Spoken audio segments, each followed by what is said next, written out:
پاکستان نے بڑے بڑے ایسٹس دیے ہیں، بڑا بڑا نام پیدا کیا ہے، لیکن آج میں جس یونیورسٹی کے سامنے بیٹھا ہوں، اس نے زندگی کے ہر شعبے میں اپنا نام بنوایا۔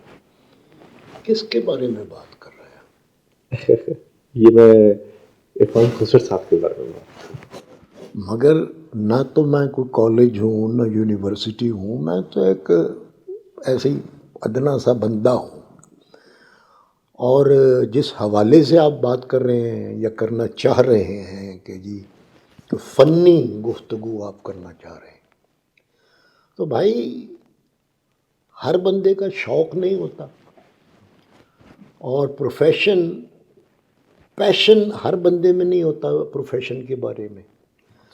لوگ یہ بھی کہتے ہیں کہ جی جس کو اس کی جو پیشن ہو، اس مرضی کا پروفیشن مل جائے تو خوش قسمتی ہوتی ہے۔ کسی مسکین کی کوئی مجبوری بھی ہو سکتی ہے۔ آپ پوچھیں گے جی مجبوری کیا؟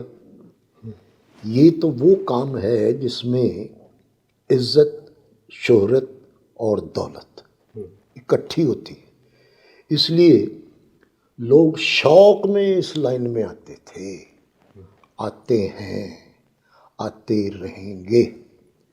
لیکن یہ ضروری نہیں ہے کہ ہر بندہ ہی یہ کام کر سکتا ہے۔ بالکل صحیح۔ اس میں بڑا سفر ہے، بڑا سفر ہے۔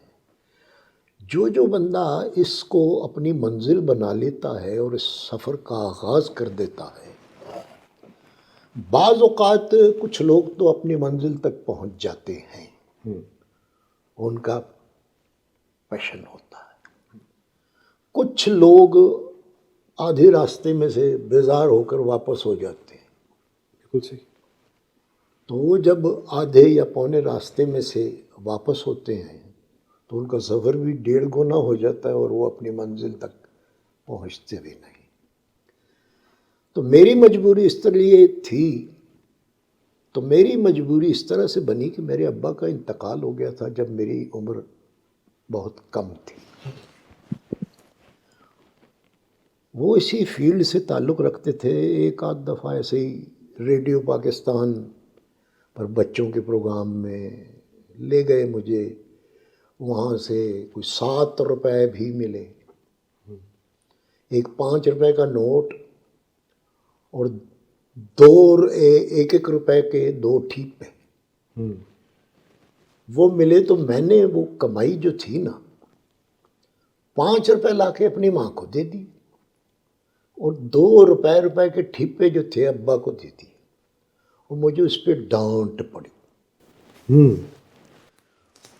ڈانٹ کس بات پہ پڑی؟ وہ مجھے کہنے لگے کہ یہ تو آج ایسے ہی چلے گئے تھے، ابھی اس چکر میں نہ پڑ جانا کہ تم پیسے کمانے لگ گئے ہو، تمہیں تعلیم حاصل کرنی پڑے گی، پھر چاہے تم جو مرضی کر لینا۔ میں نے کہا جی ٹھیک ہے، لیکن یہ اللہ ہی جانتا تھا کہ میں نے مجبوراً اسی فیلڈ میں آنا ہے، اور مجھے آنا پڑا۔